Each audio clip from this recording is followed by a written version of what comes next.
नमस्कार, स्वागत है आपका बात विभाग में। आपके साथ मैं हूं अभिषेक कात्यायन। शनिवार को बिहार विधानसभा की बोचहा सीट को लेकर जो उपचुनाव के परिणाम आए हैं, उसके बाद से बिहार की सियासी फिजा जो है वो बदली हुई नजर आ रही है। बदली हुई इसलिए कि कहा जा रहा है कि बिहार के सियासी समीकरण आरजेडी ने बदल दिए हैं। आरजेडी पर जो एक जाति विशेष या वर्ग विशेष की पार्टी होने का ठप्पा लगा था, उससे बाहर निकलकर आरजेडी अपने दायरे का विस्तार कर रही है। और ये कर कौन रहा है? कहा जा रहा है कि तेजस्वी यादव आरजेडी को एक नया मुकाम दिलाना चाहते हैं, एक नई मंजिल पर पहुंचाना चाहते हैं आरजेडी को, और इसीलिए अब वो सर्व स्वीकार्य बनने की तरफ बढ़ते जा रहे हैं। तो सवाल यही है कि क्या आरजेडी या तेजस्वी यादव सभी वर्गों में स्वीकार्य हो चुके हैं? क्या वाकई आरजेडी अपना विस्तार करके उस जगह पर पहुंचने की तरफ बढ़ चुकी है जहां पर सरकार बनाने के लिए, अगर कहते हैं कि एक ऐसा समीकरण, एक ऐसा वोटिंग का या कास्ट कॉम्बिनेशन हो जो आरजेडी को उस मुकम्मल मुकाम तक पहुंचा सके जहां वो सत्ता में शीर्ष पर पहुंचे, तो क्या वाकई तेजस्वी यादव उस तरफ कदम बढ़ा चुके हैं? ये सवाल है। और सवाल इसलिए है क्योंकि बोचहा के परिणाम ने यह बताया है कि सारे पुराने समीकरणों को ध्वस्त करते हुए तेजस्वी यादव ने अपने कैंडिडेट को जीत दिलाई है। और ऐसे में एनडीए की टेंशन बढ़ना स्वाभाविक है कि एनडीए के जो घटक दल हैं उनकी टेंशन बढ़ी है, उनका तनाव बढ़ा है, क्योंकि दो मुख्य जो विरोधी थे इस चुनाव में, एक तरफ एनडीए का कैंडिडेट और दूसरी तरफ वीआईपी, इन दोनों के वोट को भी जोड़ देते हैं तो आरजेडी की जीत उससे भी बड़ी रही है। और यही साबित करता है कि आरजेडी ने पुराने समीकरणों से बाहर अपने आप को स्थापित करने की तैयारी शुरू कर दी है। आप पिछले 2 दिन में बयान कई सारे आए हैं, तो एक बार बयान सुनिए कि किस तरह से तेजस्वी यादव तंज कस रहे हैं एनडीए के ऊपर और कह रहे हैं कि मुख्यमंत्री तो ज्यादा खुश हैं आरजेडी की जीत से, और ये बता रहा है कि एनडीए के अंदर भी जो कलह चल रही है उसको लेकर भी तेजस्वी यादव हमलावर है। बयान सबके सुनिए। नीतीश जी तो सबसे ज्यादा खुश है इस परिणाम से। जो हमको पता है, इस परिणाम से नीतीश जी को बहुत खुशी मिली है। उपचुनाव में सर तो जनता मालिक है, जिसको जो वोट दे उसमें हम कोई प्रतिक्रिया आज तक। उपचुनाव में सर तो जनता मालिक है, जिसको जो वोट दे उसमें हम कोई प्रतिक्रिया। पर ये लोग आपस में फिर जो है सो दूसरे असली बीमारी को नहीं पकड़ रहे हैं। गलती कहाँ हुई इस पर ध्यान नहीं जा रहा है। उसको कैसे ठीक किया जाए, कैसे उस वर्ग को संतुष्ट किया जाए, उधर ध्यान नहीं जा रहा है। एक बात नहीं समझ रहे हैं, थोड़े और दिन निकल गए तो जैसे कांग्रेस से निकल कर वो वर्ग आके फिट हो गया था बीजेपी में, यहाँ से निकल कर जाके कहीं और फिट हो जाएगा, तो फिर जो है लकुसी लगा के खींचने पर भी वापस नहीं आए।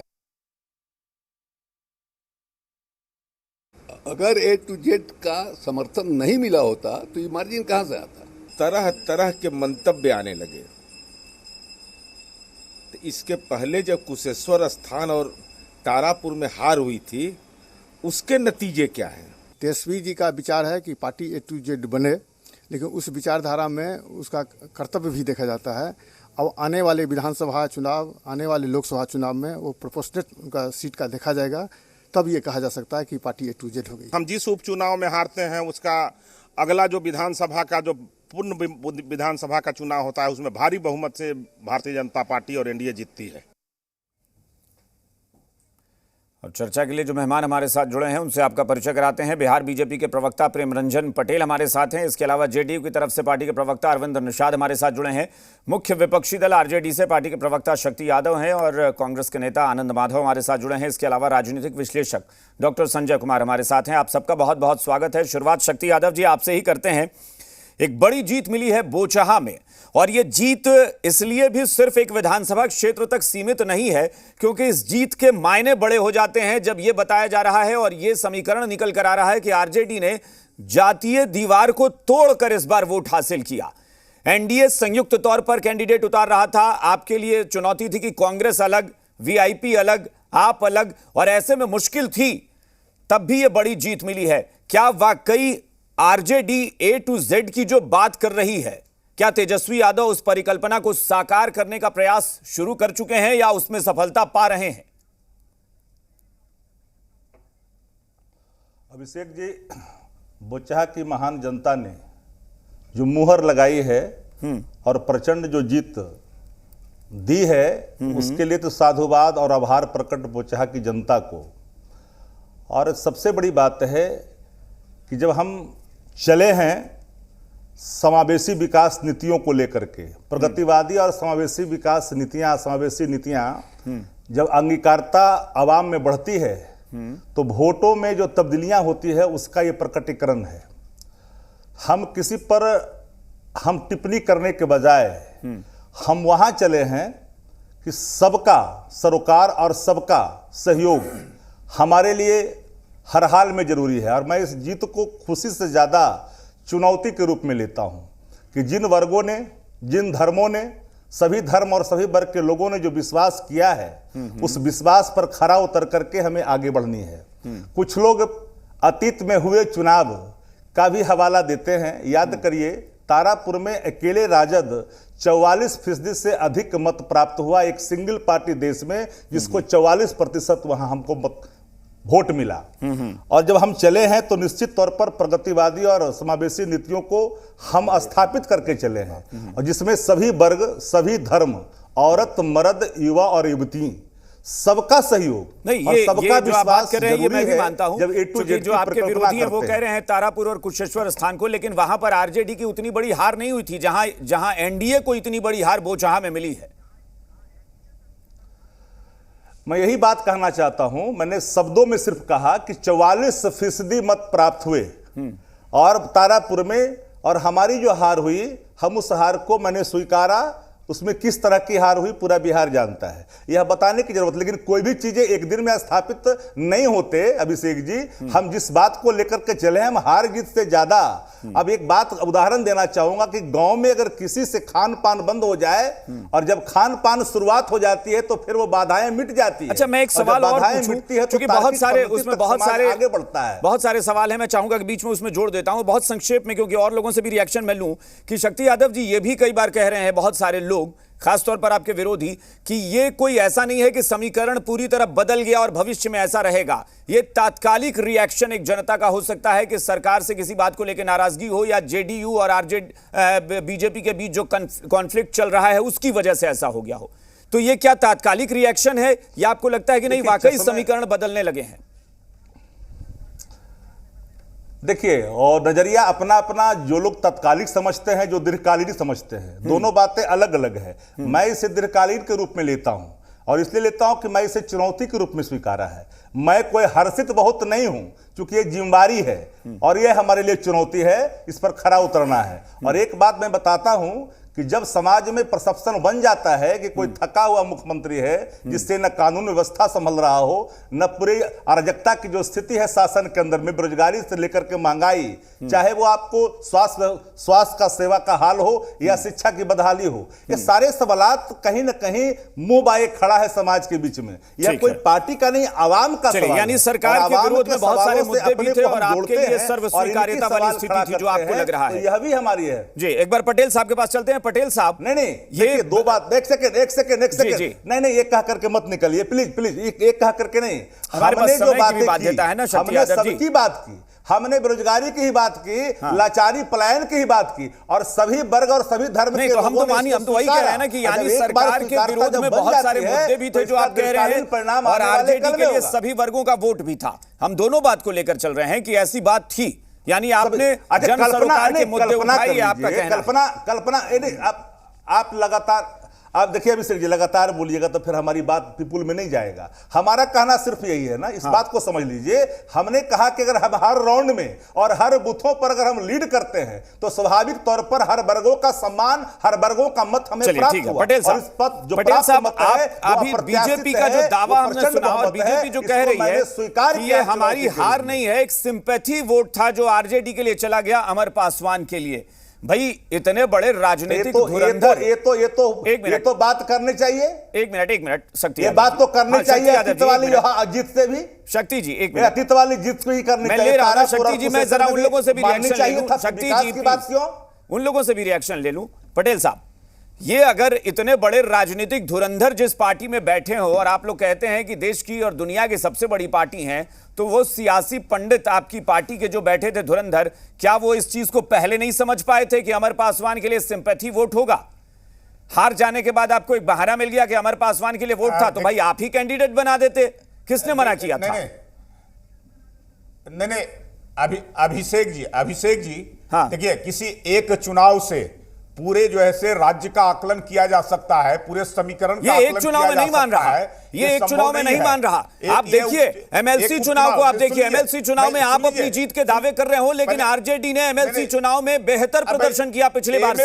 आपकी सीटें घट गई। आप क्यों मान रहे हैं कि एक चुनाव, एमएलसी चुनाव में भी जातीय समीकरण टूटता देखा गया? नहीं, अभिषेक जी, एमएलसी चुनाव जो है से पैसे वालों का होता है, उसमें पैसे से वोट खरीदे जाते हैं, और कौन लोग वोटर होते हैं? आम जनता वोटर नहीं होती है। सबसे बड़ी बात, ज्यादा उससे पैसे जोड़ वाले करके लोग हैं। इसको देखना उचित नहीं होगा। देश की सियासी पार्टी में जो हम लोगों को पता है, और जो नहीं ऑन पेपर जो आंकड़ा है उसमें आपसे ज्यादा धनाढ्य पार्टी तो कोई है नहीं देश में, और आप कह रहे हैं कि पैसे वाले जीतते हैं। हम लोग के पास नहीं है। हम लोग तो कार्यकर्ताओं के बलबूते पर और चंदे से जो है हम लोग पार्टी को खड़ा किए हैं, और आज भी वही काम कर रहे हैं। ये ऑन पेपर है, ये चुनाव आयोग के पास है ये दस्तावेज, जिसमें आपकी पार्टी देश में सबसे ज्यादा फंड लेती है, सबसे ज्यादा फंड आपके पास है अभिषेक जी। और आप कह रहे हैं कि हम गरीबों की पार्टी है। नहीं, हाथ सुन लीजिए ना। अरे भाई, हमारी सबसे बड़ी, दुनिया की सबसे बड़ी पार्टी है, सबसे ज्यादा सदस्यों वाली पार्टी है। एक सदस्य बिहार में हमको सहयोग करता है, सब जो ऐसे देता है, तो होगी नहीं। जब हम बड़ी पार्टी है, दुनिया की सबसे बड़ी पार्टी है, ये अपने आप में जो ऐसे है कि भारत की पार्टी। अरे भाई, तो वही तो कह रहे हैं सबसे बड़ी पार्टी है, और आप कह रहे हैं कि पैसे के बल पर आरजेडी चुनाव जीत गई एमएलसी का, और आप आरजेडी को कह रहे हैं कि पैसे के बल पर वो जीत गया एमएलसी चुनाव। उसी बात पर आ रहा हूं अभिषेक जी, मैं उसी बात पर आ रहा हूं कि आरजेडी में क्या होता है ये सबको पता है। आरजेडी जो है से A to Z की पार्टी कहा जाता है। एक चुनाव से बड़ा उछल रहे हैं। अरे वहां क्या है, लालू, राबड़ी, तेजस्वी, तेज प्रताप, मीसा, अभी नेता प्रतिपक्ष का विधान परिषद में देना था, कहां कोई नेता, वहां जो है कई सारे एमएलसी थे, लेकिन किसको मिला? तो राबड़ी देवी को। वहां इससे बाहर निकल ही नहीं सकते। कैसी बात कर रहे हैं? इसके बाद कैसी बात कर रहे हैं पटेल साहब? पटेल साहब, आप एक सियासी व्यक्ति हैं, आपको सियासत का समीकरण नहीं समझ में आ रहा है। वहां पर आपकी पार्टी की कैंडिडेट क्या पिछड़ी जाति से नहीं थी? क्या वीआईपी की कैंडिडेट पिछड़ी जाति से नहीं थी? मोदी का एक लंबा फेहरिस्त है। जमीन दीजिए, मकान दीजिए, पैसा दीजिए, तभी मिलता है। इसके अलावा जो है वहां कुछ नहीं होता है। इसके अलावा किसी को मिलता है क्या? वहां के लोग निकल करके भाग रहे हैं, और लोग क्या कर रहे हैं कि कार्यकर्ताओं का कब्रगाह है राजद। वहां के लोगों ने कब्रगाह बना दिया।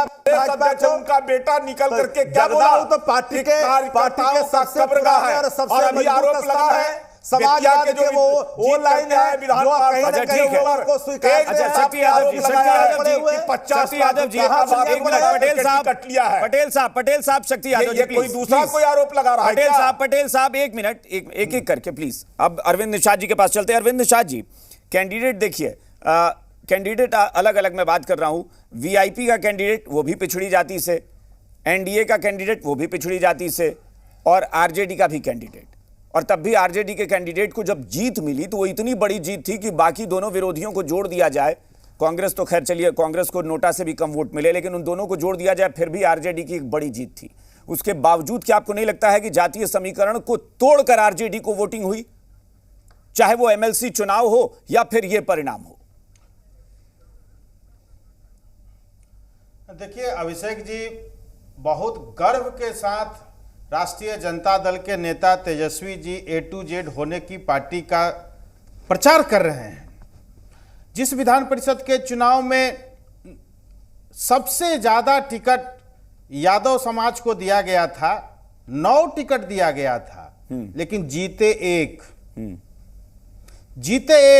उसके बाद अल्पसंख्यक समुदाय के लोगों को टिकट दिया गया था। अल्पसंख्यक समुदाय से एक भी एमएलसी इनके पार्टी का नहीं जीता। तो ये फिर A to Z की पार्टी कहां से हो पाए? जो इनका आधार MY था, वही MY गत तो वो तो कह रहे हैं कि हम MY से बाहर निकल आए हैं, लेकिन जो वोट उनका नहीं कहा जाता था उस जाति के कैंडिडेट जीत गए। सुनिए ना, अरे वही तो अरविंद निषाद जी जब बात करें वो उसी का तो दावा कर रहे हैं कि हम MY में नहीं हैं, हम सबको लेकर चल रहे हैं। जिस जाति का वोट हमें नहीं मिलता था वो अब मिल रहा है। कल भी MY नहीं थे, आज भी MY नहीं है। MY मेरा आधार वोट हो सकता है, लेकिन हम सबकी पार्टी है। जब ये बोचहा में गए तो बोचहा में जीत गए। जनता का जनादेश का हम सम्मान करते हैं, शिरोधार्य है। लेकिन बोचहा की महान जनता ने यह भी इनको बताने का काम किया है कि यह स्वाभाविक जीत नहीं है आपका। इस मुगालते में न राष्ट्रीय जनता दल के नेता रहे, इसलिए 22 तारीख को इनके नेता प्रतिपक्ष अपने आवास पर, राबड़ी जी के आवास पर दावत इफ्तार दिया है। इस दावत इफ्तार में देखिए जो तस्वीर आई है, उसमें आदरणीय लालू जी हैं, श्रीमती ये राबड़ी देवी जी हैं, तेजस्वी जी हैं, तेज प्रताप जी हैं। अब इसमें A to Z वाले दूसरे नेता, दूसरे समाज के लोग कहाँ हैं? अरविंद शाह जी, जरा इसको जूम करके दिखाइए अरविंद शाह जी, आप कहाँ पहुंच गए? जरा जूम करके दिखाइए, पोस्टर लाएंगे और आप कहेंगे जरा जूम करके दिखाइए। अरे भाई, वोटिंग की बात कर लीजिए ना। की पार्टी होगा, अपने कोई बड़ा कार्यक्रम पार्टी की अभिषेक ओर जी, से करेगा, उसमें अच्छा, ये जो लाए हैं, क्या मतलब इससे हमारे पार्टी के मतलब आप द्वारा पार्टी के लिए जब पोस्टर लगाते हैं तो आप हर जाति से पोस्टर लगाने में यकीन करते हैं क्या? आप जाति के हिसाब से पोस्टर लगाते हैं क्या? सुन लीजिए अभिषेक जी, अभिषेक जी, मेरे पार्टी के द्वारा अधिकृत जो हमारे पार्टी के द्वारा दावा सच नहीं है। हम जो इफ्तार पार्टियां दिए हैं, उस इफ्तार पार्टी में पार्टी का जो हमारा स्थल है, पूर्व मुख्यमंत्री श्रीमती राबड़ी देवी जी का आवास है। माननीय मुख्यमंत्री के आवास पर अन्य लोगों का फोटो है, इसमें तस्वीर, अरे अन्य लोगों का फोटो है, अभिषेक जी इसमें तस्वीर, अन्य लोगों का फोटो है, तस्वीर इसमें नीतीश कुमार जी के आवास पर हुआ। वो जो होस्टिंग राष्ट्रीय जनता दल के प्रधान महासचिव अब्दुल बारी सिद्दीकी, कहां दुनिया में अब्दुल बारी सिद्दीकी इनके राष्ट्रीय जनता दल के प्रधान महासचिव है, लेकिन उनका नहीं इसमें फोटो है। अब्दुल बारी सिद्दीकी का फोटो नहीं है, अब्दुल बारी सिद्दीकी का फोटो नहीं है। अच्छा ठीक है, ठीक है। अरविंद निषाद जी, अरविंद निषाद जी प्लीज, कहां आप लोग मुद्दे को लेकर, कहां मुद्दे को लेकर जा रहे हैं? अरविंद निषाद जी, 1 मिनट। शक्ति यादव जी, एक मिनट, कहां मुद्दे को लेकर जा रहे हैं? 1 मिनट, शक्ति जी प्लीज। हाँ, 1 मिनट। आनंद माधव जी, कांग्रेस का तो चलिए ठीक है, कांग्रेस का तो अब मैं क्या बोलूं, नोटा से भी कम वोट है आपको, लेकिन फिर भी मैं बिहार के बदलते सियासी समीकरण जिसकी चर्चा हो रही है कि बिहार में अब सियासी गणित पूरा बदल रहा है। जो पिछले 15-17 साल में चल रहा है कि एनडीए ये मानता है कि फला वोट बैंक जो है वो हमारा है, उसमें सेंध लगी है। क्या आपको लगता है वाकई कि एनडीए का वोट बैंक खिसक रहा है और उस तरफ जा रहा है जिसके बारे में शायद पिछले 15 साल में किसी ने नहीं सोचा था? देखिए, इसमें ऐसा है कि किसी भी राजनीतिक दल को ऑल इंक्लूसिव पार्टी होनी चाहिए। अगर कोई पार्टी इस तरफ बढ़ रही है तो ये अच्छी बात है, और सब लोगों को साथ में मिला के चलना चाहिए, तभी वो अंतिम लक्ष्य तक प्राप्त कर सकते हैं। जहाँ तक हमारे कम वोट आने की बात है, उसमें ये बात आप लोगों को भी जानकारी है, सारे लोगों को जानकारी है, वो कि हम लोगों ने अंतिम समय तक इंतजार किया कि अगर हम लोगों को कहा जाता है कि राजद की तरफ से, क्योंकि जो अभी हम लोग हमारे जो राजद और हम दोनों की स्थिति है वो सब लोगों को वाकिफ है, और एक ही लक्ष्य था कि किसी भी कीमत पे भारतीय जनता पार्टी और उसके गठबंधन को यहाँ हराया जाए। इसलिए एक तरह से आप कह सकते हैं कि हम लोगों ने चुनाव नहीं लड़ा, अंतिम समय में ऐसे ही उम्मीदवार को हम लोगों ने खड़ा किया। वो जो सच्चाई है, जो सबके जानकारी, कहीं सीरियसनेस आपने नहीं देखा, कोई बड़ा नेता वहां नहीं गया था। तो ऐसी परिस्थिति, ये कांग्रेस, मुझे लगता है कि जब आप लोग ये बोलते हैं तो आप देखिए अब अगर अरविंद जी, अगर देखिए ये तो गलत बात है ना। मैं आप जो कह रहे थे, मैं चुप था। पटेल साहब, अरविंद जी पड़ेगा इन लोगों को, इस तरह से बात नहीं होता। अरविंद जी प्लीज, बोलने का कोई मतलब नहीं है। अरविंद जी प्लीज, देखिए अरविंद, सारा समय अरविंद निषाद जी प्लीज, अपनी बात। अरविंद जी प्लीज 1 मिनट रुकिए, उनको बोलने दीजिए। मैं सवाल कर रहा हूं ना आनंद जी, जब लेकिन आप बोलते हैं ना तो ये हंसने की एक वजह बन जाती है कि आप कहते हैं कि हम लड़ने गए ही नहीं थे। अरे तो गए क्यों थे? आप कह देते ना भाई, बड़ा दिल दिखा के आरजेडी को हमारा समर्थन है। लड़कर आप क्या कर लेते, जरा बताइए। आप लड़के क्या मतलब 10,000 वोट लाते, 15,000 वोट लाते? तो फिर आपने औपचारिकता क्यों की? मतलब क्या कांग्रेस ने चुनाव को मजाक समझ लिया है? इसका मैसेज सब लोगों का उद्देश्य एक ही नहीं, उद्देश्य नहीं, जनता के बीच मैसेज क्या जाएगा? इस चुनाव में मैसेज क्या जाएगा कि कांग्रेस ने चुनाव को मजाक बना लिया है? जदयू का भी यही लक्ष्य था कि किसी भी ढंग से भारतीय जनता पार्टी पराजित हो, तो सबका सामूहिक लक्ष्य था। इसका नतीजा सामने में आया। जो सच्चाई है ये तो खुद चाह रहे थे, जदयू खुद ही चाह रहा था किसी भी ढंग से भारतीय जनता पार्टी हारे चुनाव इस बात को, इसलिए वीआईपी जो है वो भी इनके खिलाफ था, सबके सब उनके खिलाफ थे और सब लोग जो है मिलकर लड़े हैं इसको। तो ये समझने की जरूरत है कि हर परिस्थिति में अलग अलग ढंग से लोग मुझे लग रहा है कि ऐसा ना हो जाए कि आप लोग लड़ते रह जाएं और पता चला कि आरजेडी बाजी मारने लगे। अरविंद निषाद जी पटेल साहब, ये आप लोगों की भी लड़ाई है, उधर कांग्रेस भी आप लोगों पर निशाना साध रही है और आरजेडी सोच रही है कि इस रेस में हम आगे निकल जाएंगे। पटेल साहब बहुत सावधान रहना है। बोलिए अरविंद जी, आपको मौका मिला, पटेल साहब बोलिए। पटेल साहब, शक्ति यादव जी प्रसन्न है कि लड़िए आप लोग लड़ते रहिए। जनता भी नाराज है कि भाई आपस में ही लड़े हुए हैं, तो क्यों नहीं हम आरजेडी को, शक्ति यादव जी को, तेजस्वी यादव जी को क्यों नहीं वोट कर लें? नहीं, कहां हम लोग लड़े हुए हैं? जरा कोई बताइए, लड़े हुए हैं। हमें लगता है कि जितने लोग हैं सबके साथ सफोकेशन में हमें लगता है कि इससे ठंडा रिएक्शन मैंने आज तक नहीं देखा है। दम घुट रहा है। मैंने किसी चुनाव परिणाम पर इतना ठंडा रिएक्शन नहीं देखा था सीएम का। सर्वशक्तिमान बनाने के लिए लड़ रहे लड़ते हैं।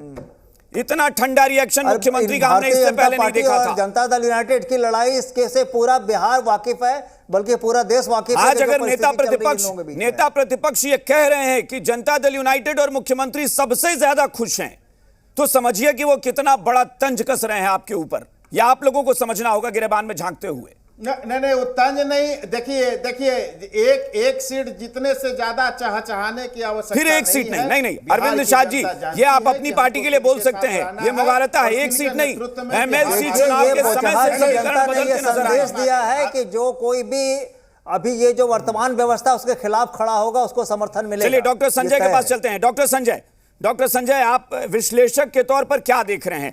वाकई जो आरजेडी कह रही है, क्या बोचहा ने वाकई एक बड़ा मैसेज नहीं दिया है कि एनडीए को, जो अब तक ये दावा करता रहा है कि ये वोट बैंक हमारा रहा है, उसमें एक बहुत बड़ी सेंध लगाई है आरजेडी ने? और इसके पीछे एक कारण नहीं है, कई सारे कारण हैं। तेजस्वी यादव का प्रयास हो सकता है और शायद एनडीए के प्रति जनता में नाराजगी। डॉक्टर संजय। नहीं, बोचहा का मैसेज तो क्लियर है। मानना नहीं मानना तो ठीक है, अपनी अपनी पार्टी का ये है, लेकिन भाजपा के केंद्र के जो नेतृत्व है, जिन्हों को जिम्मेवारी दी गई थी, राज्य के बड़े लीडर थे, बजाबते वहां कैंप किए हुए थे। आपने चूंकि केंद्र की बात कर ली है, तो डॉक्टर संजय, मैं एक बयान को बस कोट कर देता हूं कि बस उसमें मतलब आरजेडी के लिए अब इससे ज्यादा व्यंग्यात्मक एनडीए पर हमला बोलने का मौका नहीं होगा कि जहां पर एक केंद्रीय गृह राज्य मंत्री पहुंच रहे हो और वहां पर जनता से कह रहे हो कि मेरी और सुरेश शर्मा की हालत महाभारत के द्रौपदी की तरह है, अगर ये चुनाव हम हार गए तो चीरहरण हो जाएगा, तो इज्जत बचाइएगा, और जनता ने चीरहरण कर दिया। बिल्कुल। अब इससे ज्यादा भद पिटना, मुझे लगता है कि इससे ज्यादा कुछ क्या हो सकता है। कि नहीं, ठीक, चूंकि हम द्रौपदी वाली बात नहीं कहना चाहते थे, आपने कह दिया, ठीक बात है कि इसी तरह से उन्होंने पब्लिक डोमेन में जाकर के चीजों को रखी थी, लेकिन उस भावनात्मक अपील का भी कोई मतलब नहीं रहा। ये तो मैसेज है। और एक चीज तो स्पष्ट है कि राजनीति हो या कोई और चीजें हो, सिंबॉलिक चीजों को अगर आप नहीं मानेंगे तो बेहतर भविष्य की आप कल्पना नहीं कर सकते हैं। ठीक है, अगर बोचहा सिंबॉलिक ही था तो सिंबॉलिक तरीके से तो लोगों ने मैसेज किया कि अगर आप हमें उपेक्षित करेंगे, आप हमें इग्नोर करेंगे, और कोई पार्टी ये कहती है कि ठीक है आप आइए, हम आपको सम्मान देंगे, तो उसकी निष्ठा बदल सकती है। ऐसा कुछ नहीं है कि राजनीति में कोई अस्थायी चीजें होती हैं कि निष्ठा एकदम किसी के साथ है तो अटूट है, चाहे उनको उपेक्षित कीजिए, अपमानित कीजिए या सम्मानित कीजिए, ऐसा कुछ नहीं होता है। तो एक चीज तो है कि बिहार में जातीय सच्चाई तो है। अगर जातीय समीकरण को साधने में कोई पार्टी कामयाब होती है, वो बीजेपी कामयाब हो जाए, जेडीयू कामयाब हो जाए, आरजेडी कामयाब हो जाए, कांग्रेस कामयाब हो जाए, तो ये जातीय समीकरणों को साधने में जो भी पार्टी कामयाब होती है, परिणाम उसी के इर्द गिर्द होता है। और राजनीति में कोई अस्थाई दोस्त और कोई अस्थाई दुश्मन नहीं होता है। बिल्कुल। तो अगर बोचहा का चुनाव एक मैसेज ही दिया है और तेजस्वी जी अगर ये कह रहे हैं कि ठीक है हम A to Z की पार्टी बनाएंगे, मैं मानता हूं कि एक सकारात्मक, कहां वो कह रहे हैं कि दूसरी पार्टी A to Z की पार्टी नहीं बनाए। अगर उनको लगता है कि आरजेडी को लोगों ने कॉर्नर किया एमवाई को लेकर के और आज वो कह रहे हैं कि नहीं हम इसको A to Z की पार्टी बनाएंगे, तो अच्छी बात है। और पार्टी और बड़े फलक पर जाए और कहे कि नहीं वो तो थियोरेटिकल है, मैं तो प्रैक्टिकल हूं, ये तो कहने की जरूरत नहीं है, करने की जरूरत है। और एक चीज को समझना होगा, देखिए तेजस्वी जी उस लालू प्रसाद के एरा से निकले हैं। अगर इस बार का चुनाव लड़ा गया तो उसके नैरेटिव क्या थे? रोजगार, नौकरी। तो आज का नौजवान जो है उसको बहुत भावनात्मक और अतीत की बातों को बार बार कुरेद करके और याद करा करके आप बहुत दिन तक भटका नहीं सकते हैं। वास्तविक धरातल पर तो आपको आना पड़ेगा, और अगर आप वास्तविक धरातल पर फिसलेंगे तो इसके फायदे दूसरी पार्टियों को होगा। इसलिए बोचहा का चुनाव तो एक मैसेज है। अब रह गई बात कि ये रिएक्शनरी वोट तात्कालिक है, अस्थाई है, ये मैं नहीं कह सकता हूं, क्योंकि राजनीति में आज कुछ निर्णय होता है, हो सकता है कि कल की परिस्थितियां कुछ और हो जाए। 2024 का जो पार्लियामेंट्री चुनाव है उसमें तस्वीर कुछ और देखने को मिले। लेकिन अगर कोई व्यक्ति कह रहा है कि हम हर को सम्मान देंगे, हम किसी को उपेक्षित नहीं करेंगे, अपमानित नहीं करेंगे, कोई पार्टी दावा कर रही है कि नहीं वो तो अपमानित करेंगे ही करेंगे क्योंकि उनका हिस्ट्री रहा है ऐसा, तो मैं मानता हूं कि राजनीति में जो नई पीढ़ी के नौजवान हैं, जो नया वोटर वर्ग आ रहा है, वो इन बातों में अब उलझने के लिए तैयार है। वो वर्तमान को देखेगा और वर्तमान यही बता रहा है कि तेजस्वी यादव की बातों का जनता पर असर हुआ है और जनता ने उस पर मुहर लगाई है। ये एनडीए के लिए निश्चित तौर पर एक बहुत बड़ा मैसेज है। उनको आगाह होना होगा, उनको अब इस बात को बहुत गौर से सोचना होगा कि क्या चीजें हैं जिसकी वजह से जनता नाराज हुई और जनता ने आरजेडी को सर्वमान्य होकर वोट किया कि हां आरजेडी ही हमारे लिए बेहतर है। अब आगे क्या होगा ये वाकई भविष्य के गर्भ में छुपा हुआ है, लेकिन फिलहाल बोचहा ने तो बड़ा मैसेज दिया है। बहुत बहुत शुक्रिया आप सबका चर्चा में शामिल होने के लिए। फिलहाल बात बेबाक में इतना ही। बने रहिए जी बिहार झारखंड के साथ।